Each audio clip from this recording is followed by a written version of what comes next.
O Poder do Silêncio, por Anselme Grum. A tradução é de Luiz Costa de Lucas Silva. Editora Vozes, canal Le Conde. Caros ouvintes, caso gostem do que aqui será lido, por favor, adquiram o livro. E caso gostem do meu trabalho, devam e queiram auxiliá-lo, centavos serão bem-vindos, seja via Pix, PayPal, Apoia-se ou Vaquinha, ou também comprando livros pela lista de desejos da Amazon, livros esses que chegaram até mim para que sejam gravados, ou ainda tornando-se membro. Os links estão todos no descritivo cá abaixo. Obrigada pela presença. Eu também peço para que curtam, compartilhem, comentem e inscrevam-se no canal, caso já não tenham feito, pois tudo isso faz diferença em termos de engajamento. E eu desejo a todos uma boa escuta. Conto também, é claro, com a oração de todos vocês e desejo que Deus vos abençoe, vos guie e vos guarde. Capítulo 10. Atividades simples e contínuas. Alfred Graf Durkheim, a quem visitei muitas vezes na década de 1970, procurou unir a meditação zen que aprendera no Japão à psicologia junguiana. Ele citava uma antiga frase japonesa, abre aspas, para se obter algum sentido religioso, bastam duas condições, simplicidade e continuidade, fecha aspas. Em seu livro O Dia a Dia como Exercício, assim ele interpreta essa frase, abre aspas, aquilo que é sensato e justamente por ser sensato liberta o homem da ilusão do ego, cujo êxito tende a ser de alcance muito mais difícil. Também o ajuda a livrar-se da necessidade da aprovação do mundo, liberando assim sua busca interior. Fecha aspas.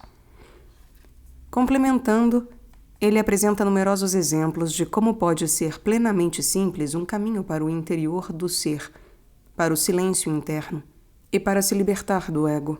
Abre aspas. Uma carta pode estar na caixa de correio a uns 100 passos de distância, mas basta vermos a abertura da caixa e os 100 passos se anulam. Assim pode o homem, no caminho da condição humana, organizar e renovar sua vida, indo com postura e visão corretas pelo atalho mais curto. Fecha aspas. Eu posso, naturalmente, concluir rápido os diversos pequenos trajetos do dia. Ir à caixa de correio, às compras, ao escritório dos colegas de trabalho, e assim apresso tudo o que tenho a fazer. Só que a pressa pode induzir a raiva. Portanto, se me entrego à pressa, tenho raiva de mim mesmo e não estou presente naquilo que faço. Sinto-me pressionado a ter que fazer o máximo que puder. Mas se ao contrário eu trato meus afazeres como uma rotina interior, realizarei neles todos o silêncio. É como dizer, quando estou consciente no meu ir e vir, os percursos rotineiros do meu dia podem pôr o meu ser interno em ordem e paz. Neste sentido, Graf recomendou tomar como exercício trabalhos rotineiros simples, tais como cozinhar, passar a ferro, cortar grama, etc. Desse modo, mesmo trabalhos não muito agradáveis podem tornar-se um caminho para o sossego interior.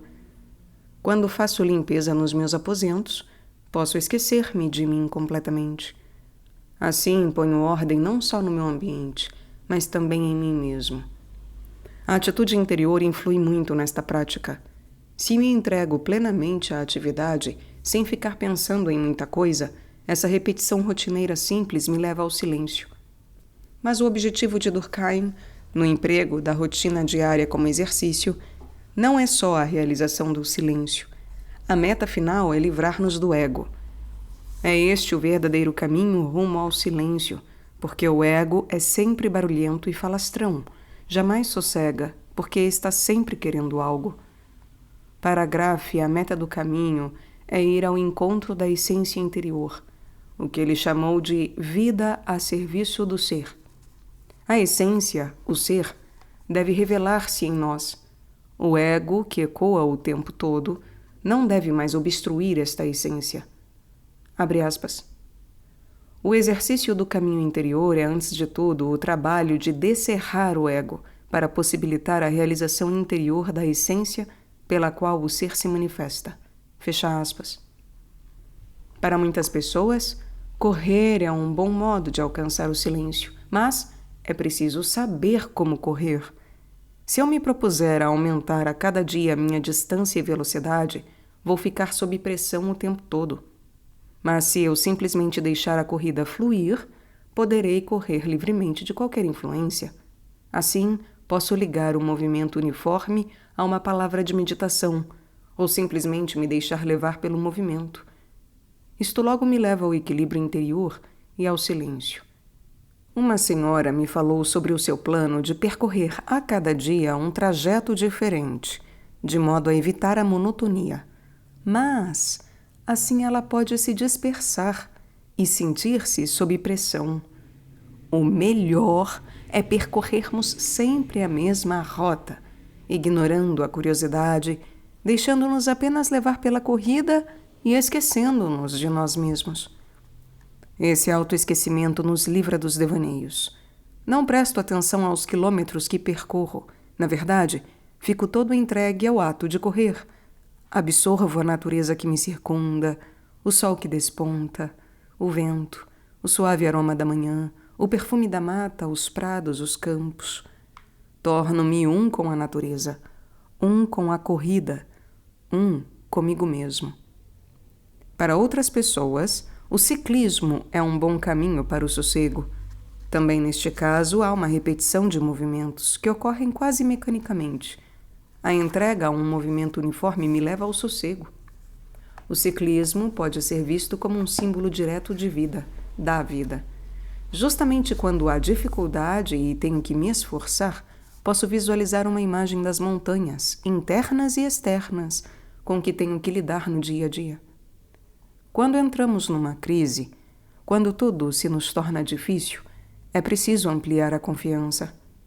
Quando jovem, eu viajei de bicicleta com meus irmãos e primos para a Áustria, Itália e Suíça. Nós queríamos realizar a façanha de passar pelos trechos mais estreitos, tais como o Fernpass, pedalando, sem descer das bicicletas para empurrá-las. Naquele tempo, as bicicletas só tinham 3 marchas. Ainda assim, era fundamental para nós subir a montanha devagar e continuamente. Aquilo foi para nós uma imagem da vida. Quisemos enfrentar a dificuldade e ficar mais fortes enquanto o vento batia de encontro às nossas caras. Muitas pessoas encontram a paz através da jardinagem. A escavação regular do solo inspira calma. Quando entro em contato com a terra, consigo deixar para trás os constantes pensamentos inquietos e, em lugar deles, sinto meu próprio ser. O trabalho com a terra me põe em contato comigo mesmo, com o meu corpo. E esta sensação de si mesmo nos proporciona paz e silêncio. Muita gente procura o sossego entre nós, no mosteiro. Muitos encontram tal sossego na nossa hora da prece. Outros o encontram em longas caminhadas. Há, porém, muitos que optam pelo trabalho da jardinagem. O simples trabalho no jardim lhes abre caminho para a paz. O contato com a terra lhes faz bem. Para pessoas atacadas de inquietações neuróticas ou tendências depressivas, o trabalho com a terra é medicinal. A terra lhes devolve o chão. Outros preferem atividades mais enérgicas, como rachar lenha ou serrar madeira, através das quais fazem escoar tensões e agressões internas. Eu mesmo pratico essas atividades. Porém, ao concluí-las, não fico esgotado, mas só notadamente cansado. É um bom cansaço, que afugenta a inquietude. O ritmo uniforme dos trabalhos simples gera um efeito de abrandamento e calma. Por exemplo, quando varro cuidadosamente o quintal, fazendo os movimentos de sempre, isso me faz bem à alma. O ato externo é símbolo para o interno. Eu varro para fora as minhas sujeiras, purifico-me do que veio com a poeira e do que se alojou em minha alma. Assim, todo ato externo, se o fazemos cuidadosa e atentamente, pode tornar-se um caminho para o silêncio. Em suas parábolas, Jesus visualizou mais que tudo a atividade uniforme dos camponeses como imagem da nossa vida. ele visualizou o trabalho do semeador. Algumas sementes caíram na beira do caminho, outras caíram num lugar de muitas pedras e pouca terra, e outras caíram no meio de espinhos, mas outras caíram em solo fértil, e só estas germinaram. Tomando a semeadura como imagem, Jesus viu uma representação da nossa vida. O reino de Deus é assim, abre aspas, como um homem que joga a semente na terra. Quer ele durma ou vigie, de dia ou de noite, a semente germina e cresce sem que ele saiba como. É por si mesma que a terra dá o fruto. Primeiro vêm as folhas, depois a espiga, em seguida o grão que enche a espiga. Fecha aspas. Também esta é uma imagem para a nossa vida.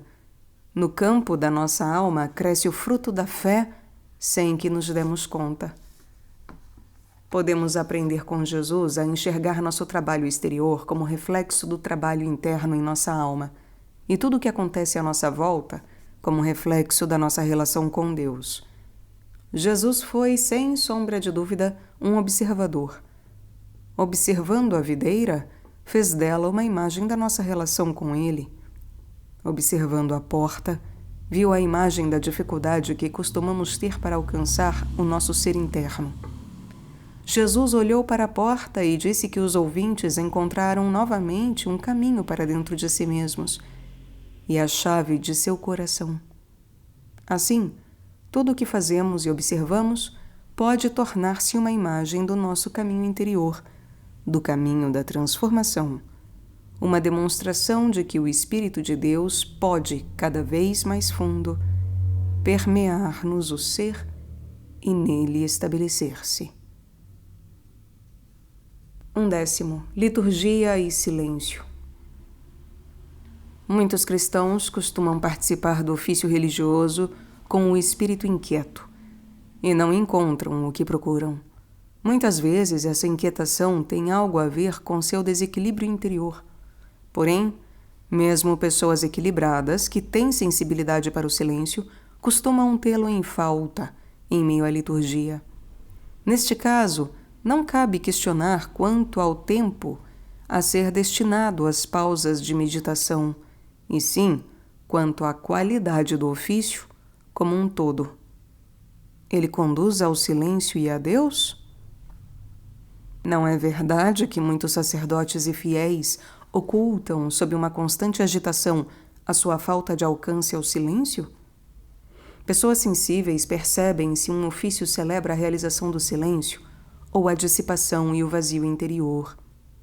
Nos primórdios da Igreja, o culto era também ligado à mística, e os cristãos tinham experiências profundas de unificação com Deus durante a liturgia. A mística grega é, em primeira instância, uma mística da observação, e a liturgia era, para os líderes da Igreja grega, um espetáculo sagrado. Os ritos estão lá para serem contemplados, e, na contemplação, o homem se torna um com aquilo que vê. É o que ocorre comigo na Quinta-feira Santa de cada ano. Uns 30 jovens, em silenciosa procissão, levam da nave ao altar os cálices do vinho e das hóstias, os círios e as flores. Um confrade participa da procissão não para disciplinar os jovens, mas para transmitir a eles o sentido interior daquele ato. No cálice, eles levam o sofrimento do mundo, partindo da nave, que é onde fica o povo, ao altar, ao próprio Deus, para que ele transmute esse sofrimento. No cálice das hóstias, eles levam o desequilíbrio da humanidade, o marasmo do dia a dia, à presença de Deus, para que a rotina dos homens fique cheia do Espírito de Jesus. Quem vê o nível de zelo e consciência com que os jovens levam aquelas oferendas ao altar, passa a fazer parte desse espetáculo. Conforme disse o filósofo grego Aristóteles, que pode ser ouvido aqui, o espetáculo leva à catarse, à purificação das emoções, à clareza interior. Hoje precisamos de um novo sentimento para o espetáculo sagrado que nos conduza à visão de Deus, de modo que, em Deus, encontremo-nos a nós mesmos. Um meio para exercitar o silêncio na liturgia consiste em, durante as leituras, manter conscientes instantes de silêncio e não entoar de imediato a resposta ao texto bíblico. A palavra deve imprimir-se a fundo na alma, e isto requer silêncio. Além do que, na liturgia é importante que não haja pressa, e sim o cumprimento consciente, pausado e atento do ato, o que também nos leva à calma. No momento da comunhão, a maioria dos participantes sente a necessidade de manter silêncio e interiorizar o que está acontecendo, o que está ocorrendo. No pão e no vinho, eles absorveram Cristo e querem deixar-se tocar cada vez mais fundo pelo silêncio do Espírito de Jesus Cristo em seus corpos e almas, nos sentimentos, no decorrer do dia e nos relacionamentos. Em muitas igrejas estabelece-se durante a comunhão um denso silêncio, perturbado apenas por alguns inquietos que se mexem ou tossem aqui e ali. Essa inquietação é geralmente uma expressão de incômodo que sentem, ou uma resistência interna contra o silêncio. Geralmente, encerro minhas palestras com um ritual vespertino. Nesta prática, ocorrem experiências muito variadas. Muitas vezes, estabelece-se um silêncio magnífico, mas há ocasiões em que o ambiente fica inquieto, e nesses momentos costumo sentir que justamente entre devotos mais se tosse e mais ruídos de gente se mexendo se escuta, do que entre pessoas não afeitas à religião. A olhos vistos, são exatamente estas pessoas afastadas das igrejas que têm um grande anseio espiritual e sentem a necessidade do silêncio. Estes, com frequência, vêm me dizer depois da palestra que para eles o silêncio é o mais importante. Por outro lado, aparecem muitas pessoas engajadas na igreja e conhecedoras de todo tipo de ofício litúrgico, que com todo o seu histórico de ativismo religioso do silêncio, não fazem mais que ocultar sob a capa das práticas devotas o seu vazio interior. Um ofício celebrado por tais pessoas raras vezes terá um silêncio autêntico, mas facilmente estará impregnado de atuação ou de encenação. Sempre terá que acontecer algo, porque o silêncio e a verdade interior de cada um devem estar fora do caminho. Há ainda um outro modo de realizar o silêncio através da liturgia. Nós, monges, cantamos salmos 4 vezes por dia, por um espaço de meia hora a cada vez. Muitos dos que seguem o caminho da meditação calada consideram que nessa prática há excesso de palavras, mas eu sinto que essas muitas palavras me conduzem à paz. A uniformidade dos sons desses cânticos me traz profundamente e prontamente o sossego interior, e as muitas palavras liberam em mim o inconsciente. Assim, o silêncio divino pode expandir-se profundamente em minha alma. A experiência demonstra que, após meia hora de canto, eu obtenho a tranquilidade interior. Não se pode forçar o silêncio por meio da abstenção da fala. E muitos dos que praticam a meditação calada costumam ficar, depois da prática, ainda mais inquietos. O canto, pelo contrário, cativa o espírito e desbloqueia os sentimentos, que geralmente não se liberam com a mera cessação da fala. Um dos visitantes do nosso mosteiro assim descreveu suas experiências após várias orações do coro. Abre aspas. Eu me senti como numa praia. As ondas purificavam a praia cada vez mais e a areia ficava cada vez mais lisa. Depois da prece cantada, eu me senti purificado e serenado. Fecha aspas. Estive 2 vezes no Monte Athos. No mosteiro romeno, passei uma noite inteira na liturgia da Festa da Transfiguração. O ofício religioso durou em torno de 7 horas. Os cantos eram seguidamente repetidos, leituras eram proferidas e, por fim, foi celebrada a Eucaristia. Eu não entendia as palavras, mas, não obstante, aquelas 7 horas me conduziram a um profundo silêncio interior. A Igreja Oriental ama a liturgia longa.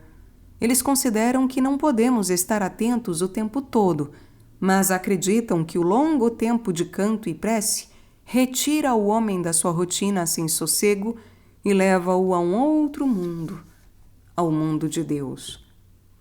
Durante a liturgia, o céu se abre acima dos homens. Isso transforma a sua existência na terra. A Igreja Ocidental também conhece liturgias longas, principalmente as dos dias santos.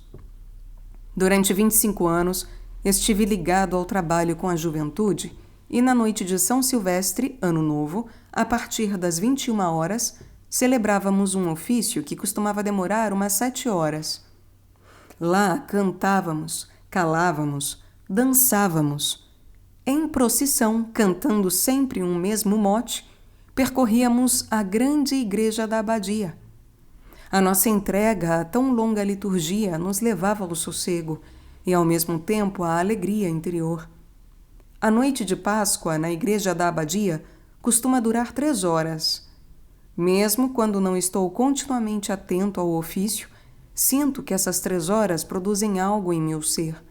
Ao término, fico tomado por um silêncio que não consigo alcançar pela meditação calada.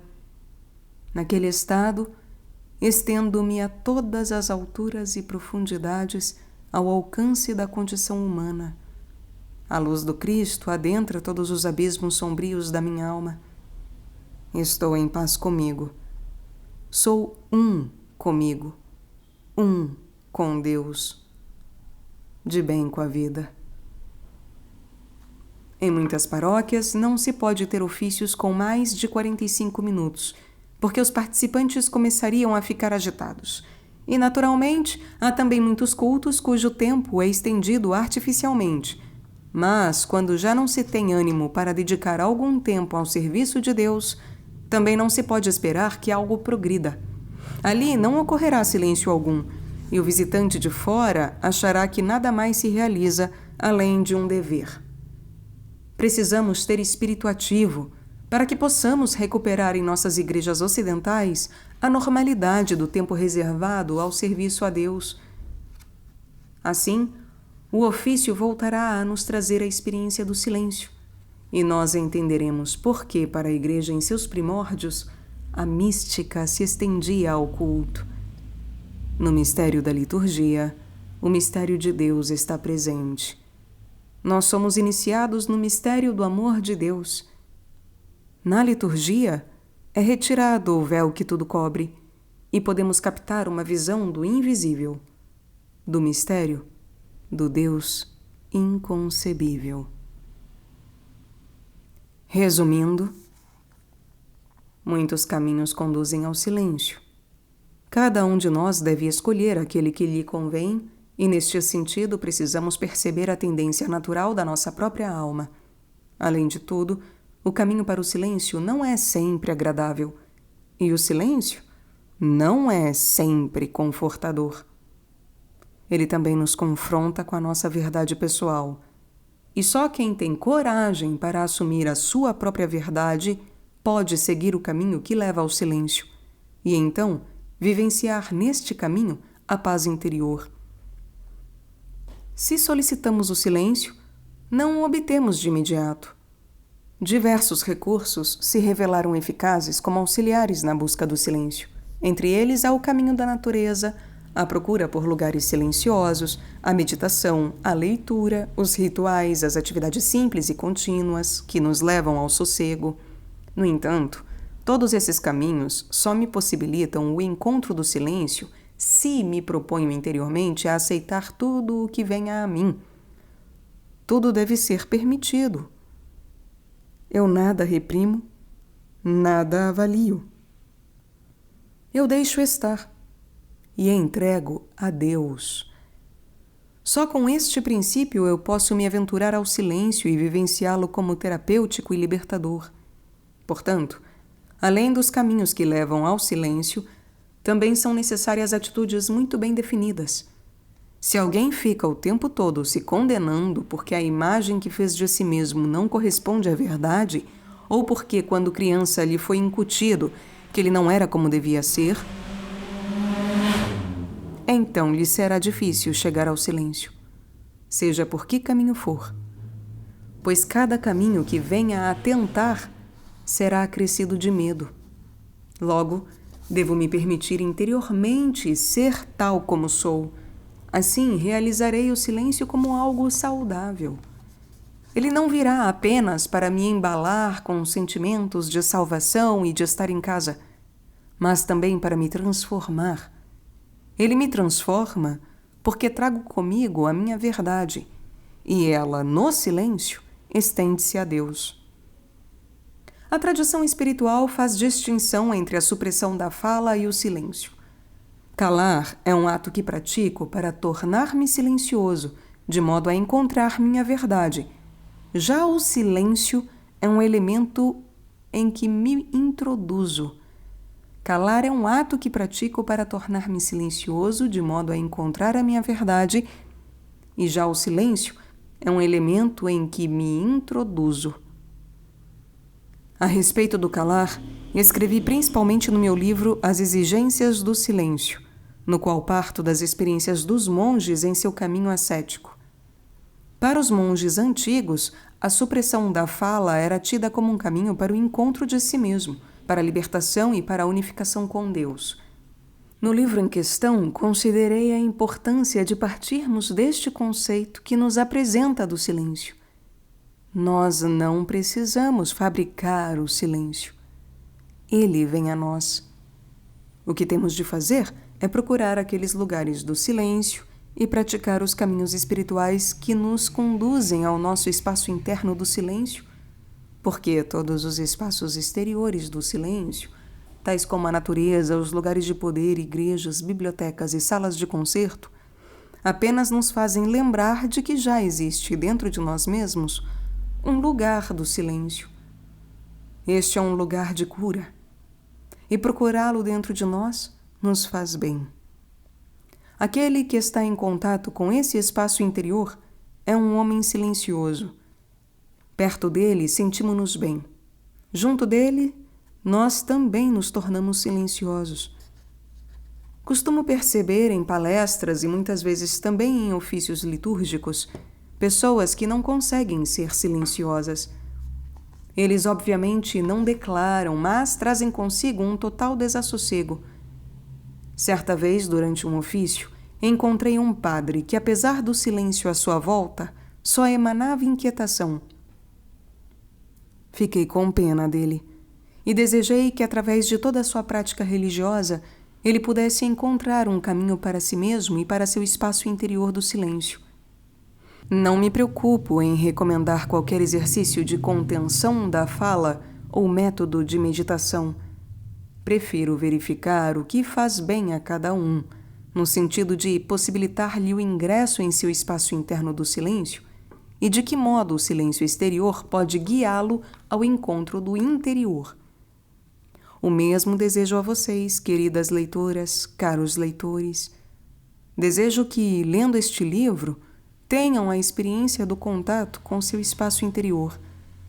Não precisamos fazer força para capturar o silêncio. O silêncio está aí dentro de nós e só quer ser descoberto e percebido.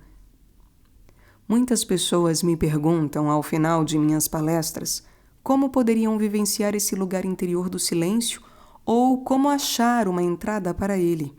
Ficam fascinadas com a imagem daquele espaço interior, mas se sentem sem ajuda e não conhecem nenhum meio. Eu não tenho truques para ensinar e este livro também não é um manual de como atingir a meta do caminho que leva ao nosso espaço interno do silêncio. Talvez, após lerem este livro, todos vocês tenham nos lábios a mesma pergunta. Então vou responder como respondi depois das palestras. Só a imaginação de que há em nós um espaço do silêncio que não precisamos fabricar, já nos ajuda a distinguir, de tempo em tempo, este silêncio em nós. Podemos senti-lo em determinados instantes, e cada um desses instantes é, enfim, um prêmio que não podemos invocar por meio de técnicas de meditação ou instruções espirituais. Mas, se confiamos naquela imagem que cada um de nós já traz consigo, caso contrário não a perceberíamos, então essa imaginação nos ajuda a vivenciar o lugar do silêncio, às vezes. Mas mesmo que não encontremos em meio à rotina do dia, a imagem do espaço interno nos dá condições para viver a rotina de outra forma.